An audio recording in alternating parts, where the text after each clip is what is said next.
La chance de mes parents, c'est que, et de ma famille, ils voient bien que c'est pas du tout pareil. Leur Guilain, parce qu'ils m'appellent toujours Guilain, eux. Peut-être qu'ils prendront l'habitude plus tard, Inch'Allah, de m'appeler Fares. Et ça me toucherait beaucoup. Et le son qu'ils ont par la télé, ils voient bien que c'est pas... Ils voient que dans mon comportement, j'ai pas changé vis-à-vis d'eux. Ils voient que c'est pas parce que je suis musulman que je me suis renfermé, que... Ils voient bien que j'agis pas comme ce qui se dit à la télé. L'islam, c'est pas un vaccin contre la connerie. Donc, si un saint non musulman se convertit à l'islam, ça fera probablement un saint musulman. Et si une tête de con non musulman devient musulman, ça fera probablement une tête de con musulman. Et, malheureusement, je crois qu'il n'y a pas de secret là-dessus.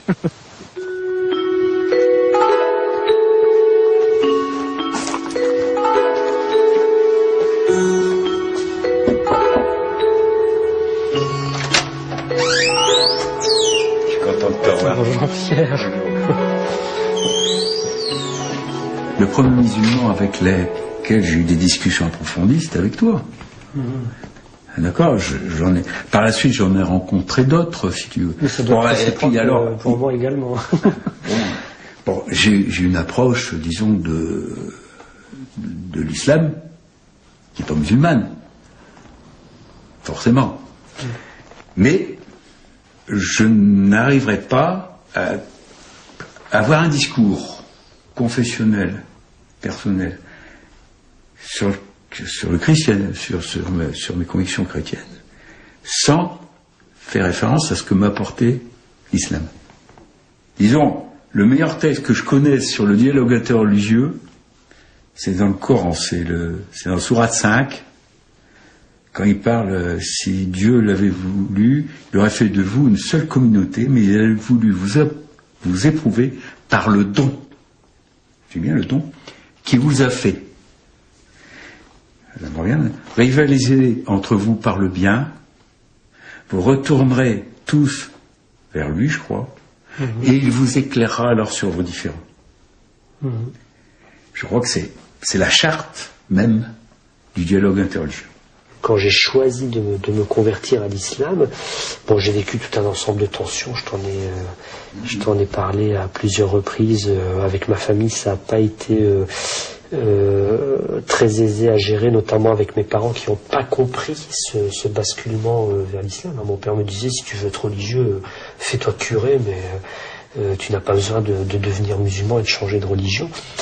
Et là, les copains ont joué un rôle, les amis musulmans ont joué un rôle très important pour me permettre justement de cadrer cette relation et de gérer cette tension. Et les amis musulmans du quartier me disaient, si tes parents, si ta famille te demande de faire des concessions, même dans certains éléments de ta pratique religieuse, il ne faut pas hésiter à le faire pour préserver cette relation qui est plus importante que tout.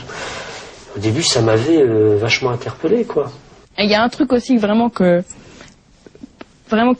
me fait vraiment pencher 10 fois plus pour l'islam que les autres religions, c'est que l'islam a un lien avec la science. Et pour moi, la science, c'est une manière d'expliquer le monde, comme le mystique, il y a plein de manières d'expliquer le monde, et le fait que l'islam ne contredise pas la science et l'inverse, c'est vachement intéressant. C'est un cadre, en fait, pour moi, l'islam. C'est un cadre dont tu peux te servir tu peux t'en servir dans ta vie, dans la vie de tous les jours, quoi. Dans l'islam, quand il y a un problème, il y a une solution.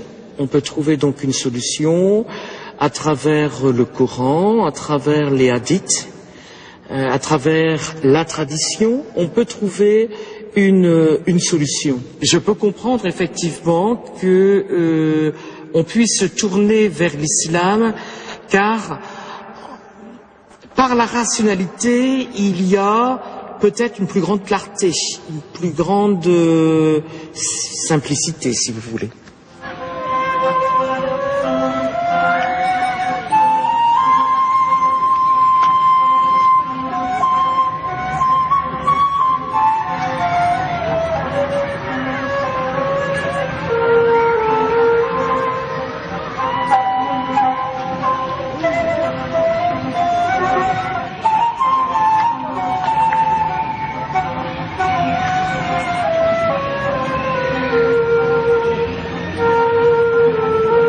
vous allez bien?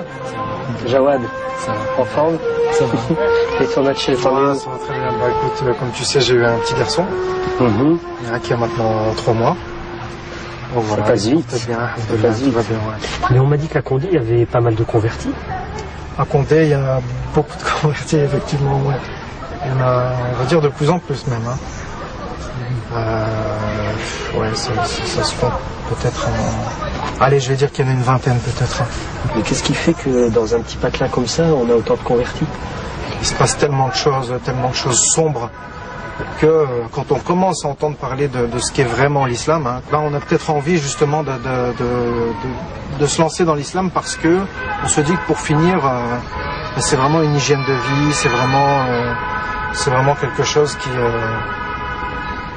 pourrait entre guillemets nous cadrer, quoi. Et je pense que les jeunes ont besoin de ça. Vous pensez pas que le converti a l'obligation quelque part de prendre certains traits culturels au péril d'être Alors voilà, rejeté c'est des fois malgré lui qu'il va devoir entre guillemets s'intégrer. Toi, dans ton cas, comment tu vis la chose? Moi, franchement, je vais pas te mentir, ça s'arrêtait juste à la shorba ou à la hirra de Ramadan, quoi, du soir de Ramadan. Mais sinon, franchement, non, je me sens ni marocain, ni algérien, ni tunisien. J'ai vraiment, tout simplement, j'ai vraiment l'impression d'être un Français à part entière, content d'être Français et tout simplement musulman, quoi. Je veux dire, voilà, quoi. Ouais, mais t'as quand même fait ma le femme, choix, ma comme femme, moi, en tout cas, voilà. de prendre une conjointe Exactement. qui est d'origine maghrébine. Ouais. Dans ton cas, moi, ma femme, elle est venue directement du Maroc. Ouais, moi, ma femme est d'ici. Je trouve que c'est dur déjà parce que tu te retrouves un petit peu entre deux communautés au départ, puisque au départ, un converti avec un parcours classique, on va dire, est plus ou moins rejeté par sa famille dans un premier temps, qui va pas forcément comprendre ce nouveau choix, cette nouvelle orientation religieuse. Donc toi, tu te dis que pour finir, il y a une deuxième communauté qui m'attend et qui va m'accueillir. Et puis il y a des moments où tu tombes de haut, mais voilà. Moi, je me suis marié récemment. On n'a pas la même configuration culturelle. Moi, je suis du sud, elle est du nord. Attention, attention. Du Maroc. T'as entendu la phrase qu'il a dit? On n'a pas la même configuration culturelle. Pourtant, ils sont marocains tous les deux. Hein, alors, mais c'est important de dire. Quand moi je débat. Les musulmans ont plutôt tendance à se représenter en tant que musulmans, mais aussi à se représenter et à s'organiser sur un mode ethnico-national originaire de l'Algérie, originaire du Maroc, etc. Et y compris avec des tendances internationales à l'intérieur de ces mouvements. Donc les convertis en tant que tels ne trouvent pas vraiment leur place et on ne leur donne pas de place particulière. L'autre question, c'est est-ce qu'ils ont besoin d'avoir une place particulière? Je crois que c'est important de penser que les convertis, à partir du moment où ils sont devenus musulmans, ne sont plus des convertis.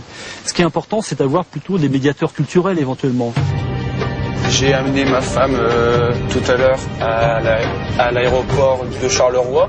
Elle arrive à Oujda ce soir, Inch'Allah. On se marie là-bas le 29 juillet, Inch'Allah.